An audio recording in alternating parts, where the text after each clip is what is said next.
Hi, my name is Annie. So, my family is really rich. Like, really rich. I go to the best school and literally have the best friends, or so I thought. At school, everyone admires me. Even my teachers treat me with more respect than all the other students, except Mr. Cole. Mr. Cole was our math teacher. He would give assignments and send anyone who failed the exercise or anyone who didn't do the assignment to detention. After class on Monday, Mr. Cole gave everyone yet another exercise. I normally do these exercises with Jess and Cassie. Jess and Cassie lived a few blocks away from me. They were more intelligent than I was, and I knew it. So I would often get gifts for them anytime my parents traveled. This wasn't a strategy to buy their friendship, honestly. I just like to appreciate people who are nice to me. I hung out with Jess and Cassie during lunch out that day and met up in the evening to finish the exercise and chill. Hey Jess, the first exercise is really hard. Could you put me through? I asked. No, she snapped. I'm busy doing mine. I'm tired of always putting my stuff on hold because the almighty Annie wants something done. This was pretty shocking. Like, what did I do? I politely asked for her assistance. What could possibly be wrong with that? Cassie was surprised as well. That was rude, Jess, Cassie added. I wasn't familiar with people speaking to me like that. No one ever raised their voice at me, and I was not about to take any of that BS from Jess. I told Cassie goodnight and left. Who needs your help anyway? I murmured under my breath. I can get through Mr. Cole's detention for a day. I was so upset. I wanted to teach her a lesson. I sat on my bed fuming, and then I had a perfect idea. My birthday was coming up, and I wanted to have a grand party. I would have my party without inviting Jess. So the next day at school, I sat across from Jess. I got Cassie some pretty shoes for my closet.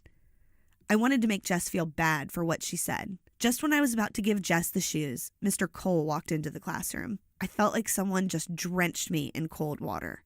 I knew he was going to call all defaulters out. He started to call for assignments, and when it got to my turn, I lied that I got sick from food poisoning the night before. He looked like he believed me, but minutes later, he asked me to go to the study room.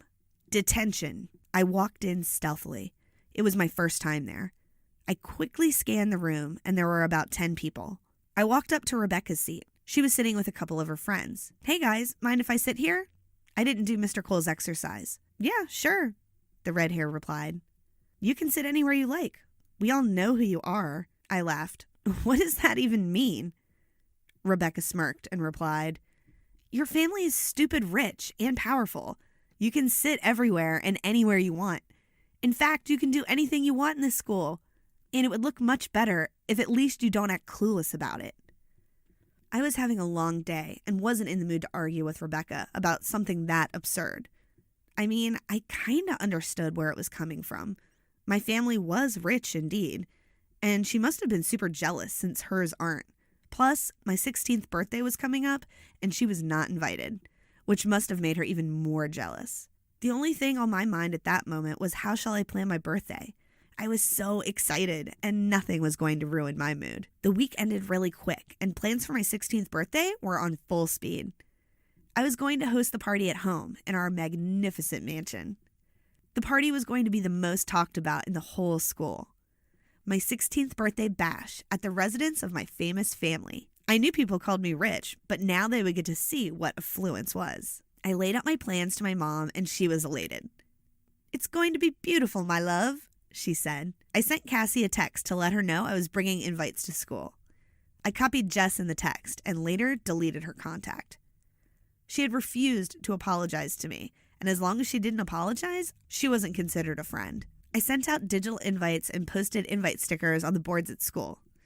My invite read, Party with the famous Annie, 16 and rich. You better not miss. There was a boy I had a crush on, though. I think he liked me, too. I personally went to deliver my invitation to him.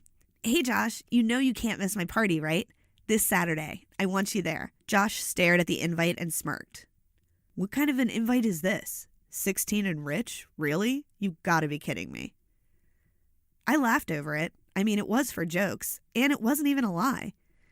Saturday came really fast, and I got dressed before people started to arrive. The party was at 2 p.m.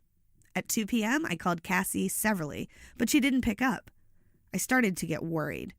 An hour passed, and no one had shown up. I tried to give excuses for everyone, saying they stalled but would be here soon. At 5 p.m., my cousin showed up. He asked me where everyone was, and I burst into tears. No one is here. No one, I said while I sobbed. I took off my party dress and went to cry in bed.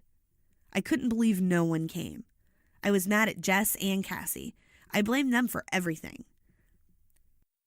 My dad came by to give me a birthday present, but he met me drenched in my tears. I narrated what happened, and he was extremely furious. "Who dares do this to you? I'll make them pay. I'll make your whole school pay for this. Don't they know who we are?" he blurted out in anger. My dad's reaction scared me, so I asked him, what does he mean by that? My dad sat beside me and said, "Cassie, you are a big girl now, and it's about time you know the truth about our family. While you must believe that all of our money and power comes from the business, it was only what we wanted you to believe. The truth is, my family has been one of the most powerful mafias in the area since you were young, and that might have been the reason why no one showed up to your birthday today." I laughed and said that's impossible. If such a thing were true, my friends would have said something about it. My dad frowned and said, "Don't you get it, Cassie? I'm telling you they are afraid of us. No one would even dare to talk to you about it." My dad's words put me in shock. I could not believe what he was saying. My family? A mafia? It can't be. How could I have been so blind to see the truth? And suddenly, everything started to make sense. It was the reason why everyone was extra nice to me, and I never faced any trouble. They didn't respect or like me. They feared me. And the truth was that I had no real friends at all. I was angry at my father and my whole family. They were the reason I was in this situation. I realized I was such a brat for thinking people were jealous of my awesome family, while at that moment, I was wishing I had a different one.